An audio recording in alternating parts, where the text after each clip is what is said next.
is just one of Barbados' many incarnations. Who's to say that? Secrets are what makes a character interesting. And characters that know a lot more than they lead on tend to be the biggest players on the board. Venti is a character that's amicable and friendly to almost everyone on the block, your trusty neighborhood bard with a lot of booze in his back pocket. But time and time again, Venti has been elusive and downright dishonest about a lot of things in the story, which today I want to discuss. Or more so, theorize, because you can never really be too sure about Venti's words. So, what are Venti's secrets, lies, and mysteries? Disclaimer: the secrets that I will be presenting in this video aren't necessarily theories, but rather speculations with varying degrees of potential and truth. I'm making a lot of allegations here. The reason I'm calling them theories is because they aren't inherently confirmed in the game as being secrets. Because why would they? That would defeat the purpose of it being a secret. Venti would never openly tell us that he's lied or hid anything from the Traveler. So just for safety, I'll be using the word theory, despite some of these being borderline confirmed or heavily implied. So, let's begin. Venti's secretive nature is a tidbit that gets thrown a lot in the lore of the game, but strangely undermined. For example, he openly admitted that he was the Animo Archon Barbados without really hiding it, and he showed himself in the flesh to the aristocrats of Mondstadt once the situation called for it. But just because Venti has his secrets doesn't mean that he is evil or manipulative, but mostly because he needs to have them. But we can't deny that Venti knows a lot more than he leads on. Venti is first and foremost an archon, meaning that his knowledge of Tevat is extensive. His element, Animo, is also important to consider. There is emphasis time and time again that the wind is an element that flows through Tevat and is able to bring abstract things to Venti. Hearing the prayers of his people, knowing information that normally no one would know, or even just the winds bringing souls and stories. Let the wind lead and the wind, hear me, are constantly repeated in other Animo voice lines. Attunement to the wind means being privy to a sixth sense of some sort, which leads Venti's character in a strange position of power. Venti's jovial personality holds a lot of mystery because it's easy to trust him as being an arrogant and lax deity. But we have seen as early as the Mondstadt Archon quest and the manga that Venti is quick to intervene in dire situations. That doesn't mean, though, that he's honest. Venti has a track record of lying and deception. Before we get to the theory portion, let's open the actual canon secrets he's hidden in the past. First is that he lied to Vanessa into thinking that he wanted her to leave behind her people for her own safety. This was a means of testing her to see if she could truly be a leader for the people. Second is that Venti has falsified stories about Barbados in his ballads. A quote from the Venti character's story too. Worshippers of Barbados are quick to decry these frivolous tales as blasphemous fabrications. But whenever someone confronts Venti about this, his response suggests that he has not an ounce of remorse. How could you tell that they're fabrications? He has a point. Even the most devoted sister could not possibly know the details of all of Barbados' deeds from a millennia ago. Only Venti knows the truth behind his song lyrics, and it is a truth he hides behind an enigmatic smile. Reason being, yes, Venti's tales of Barbados' unorthodox exploits are entirely fabricated. Hey, Venti finds that a few drinks really gets his muse going. And the third is my most favorite lie from Venti. Barbados forged Morax's signature to make the slaves of the aristocrat think that they were getting sent off to Liyue, effectively turning the aristocrat's own people against them. Quote, "A secret treaty was found, a betrayal of the city. The aristocrats had forsaken the wind and sold everything in Mondstadt to the Geo-Archon in the neighboring land.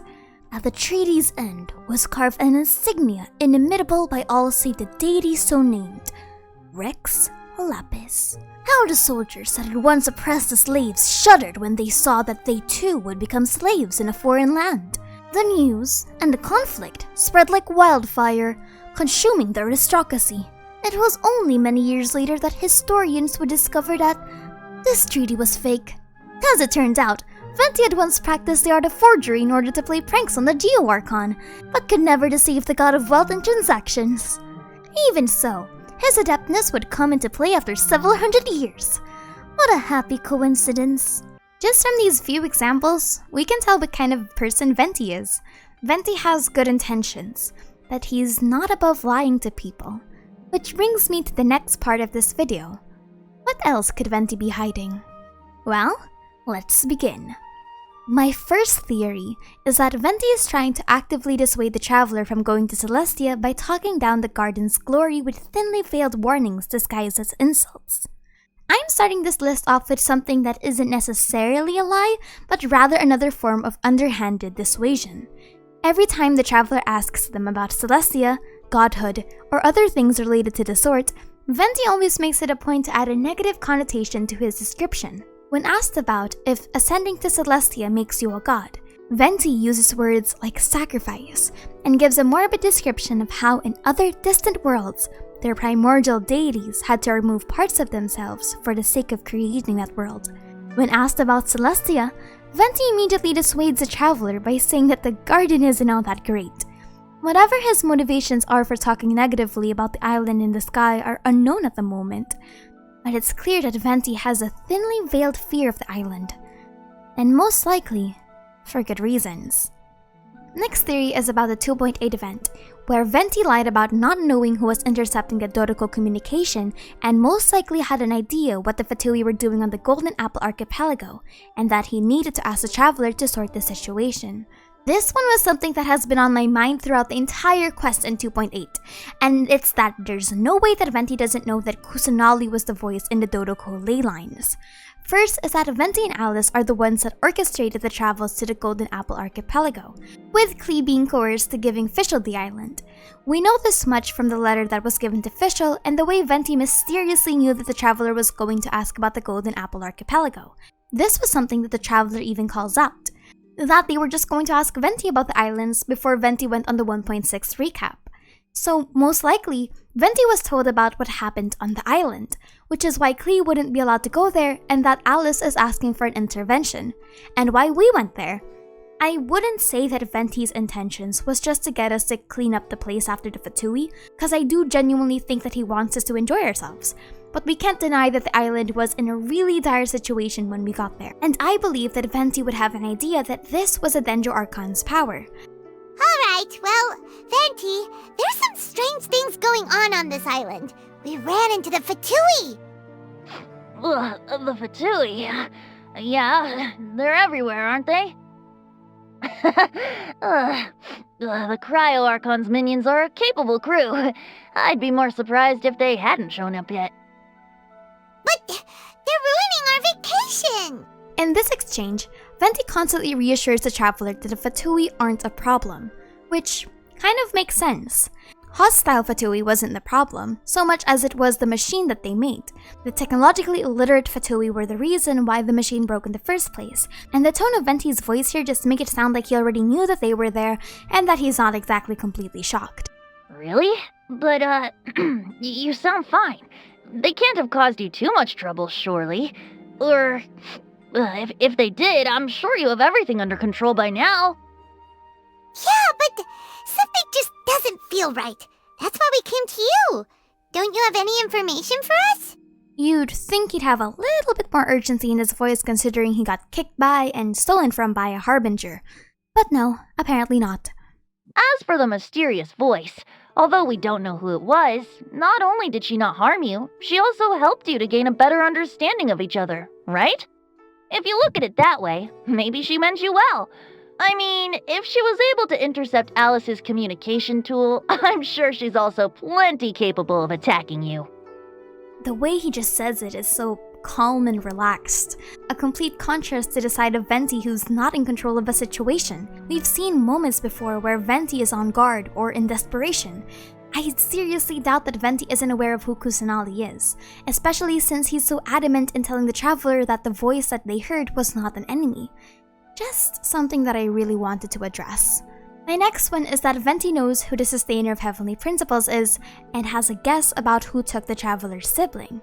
Venti is also much more aware of the traveler's origin than he leads on. The first part of this statement is that I find it difficult to believe that Venti doesn't know who the Sustainer of Heavenly Principles is and what she stands for. He is not only an archon, but also someone that has canonical connections with the goddess of time, Istaroth. If Venti doesn't know who the celestial gods are, despite being in a close proximity with the goddess of time, then that's just a strange lap in characterization, I'll be honest with you.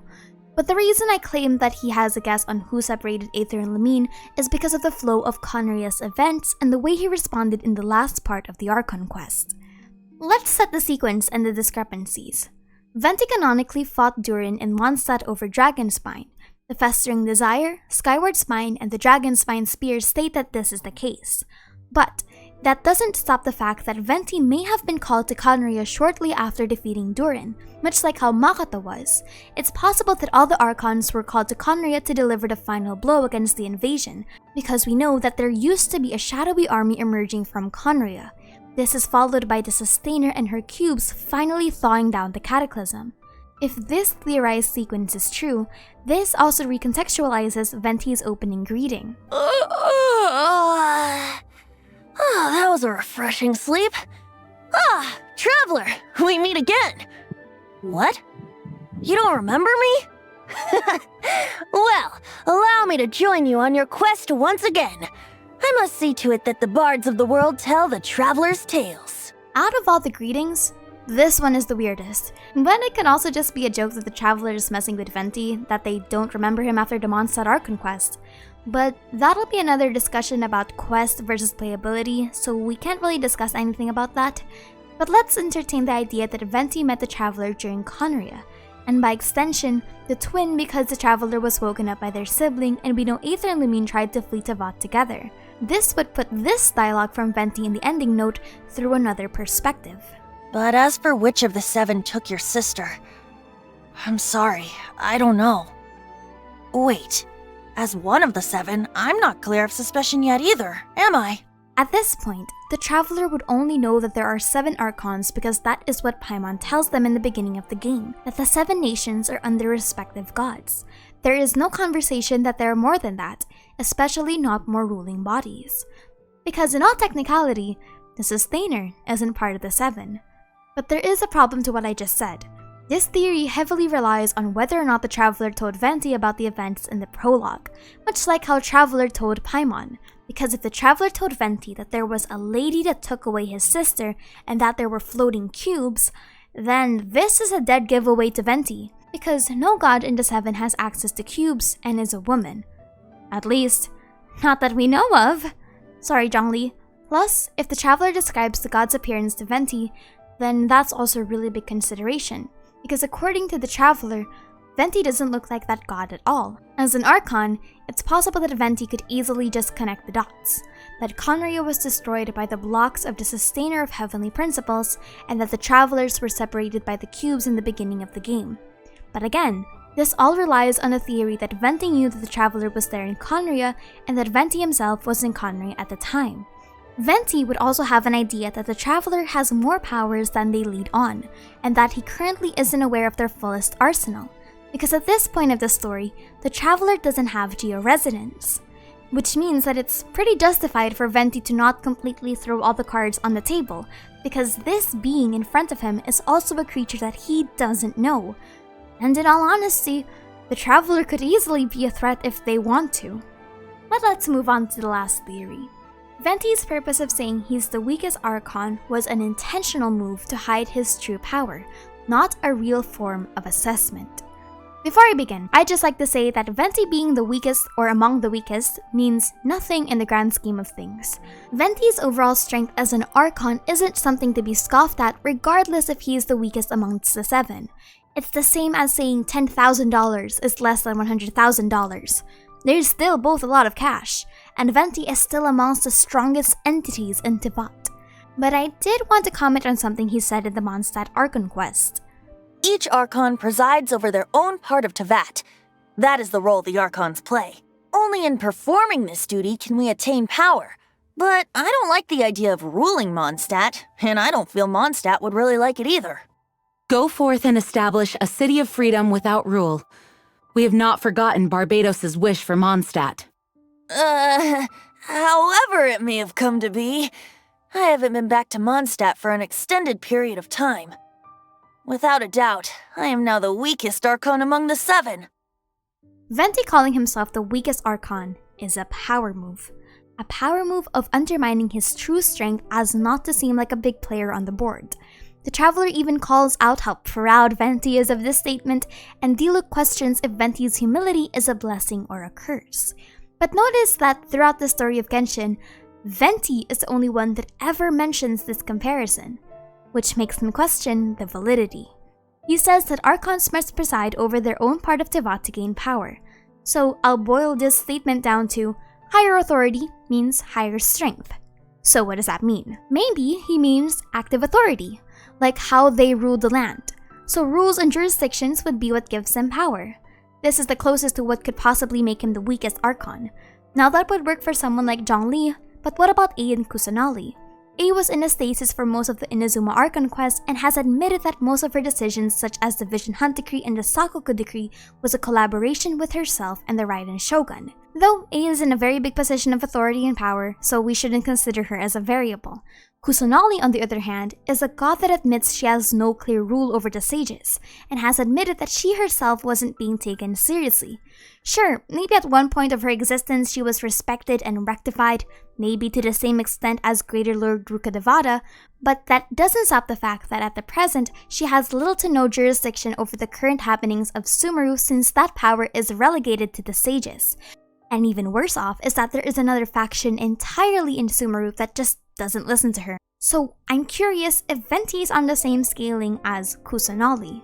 Or maybe Venti means influence, which might also not be the case. Venti has a church, a statue, and several festivals that praise his name and traditions. If you're considering his political influence, like how Kusanali has the sages, or Morax has the Liyue Qixing, Venti has the Knights of Favonius, who are the primary and sole ruling body of Mondstadt. The teachings and scriptures about Barbados are prevalent in his country, which only serve as a bigger question. But regardless of the true power scaling, Venti's words specifically aren't what we should be heeding, but rather the implications of saying them in the first place. Venti most likely says that so that others underestimate him as an archon, something that he constantly does over the course of the story. He constantly avoids questioning by saying that he's just a humble bard from Mondstadt, so even when a person knows that he's an archon, he can avoid direct scrutiny by saying that he's the weakest. This is also the most evident in the fight against Signora, where he made no attempt whatsoever to channel the full power of the Gnosis, or even just his regular power. According to the lore, Barbados is a god that terraformed the Golden Apple Archipelago, and has supported the Valen against the battle with Durin. This is a god that has faced war and back. But the question is, why? Why is Venti hiding his true power? Or why is he being so secretive and dismissive every time we try to ask him questions? Who really is Venti? Well, I don't know. I was thinking he lost his memories of the past, but that's clearly not the case.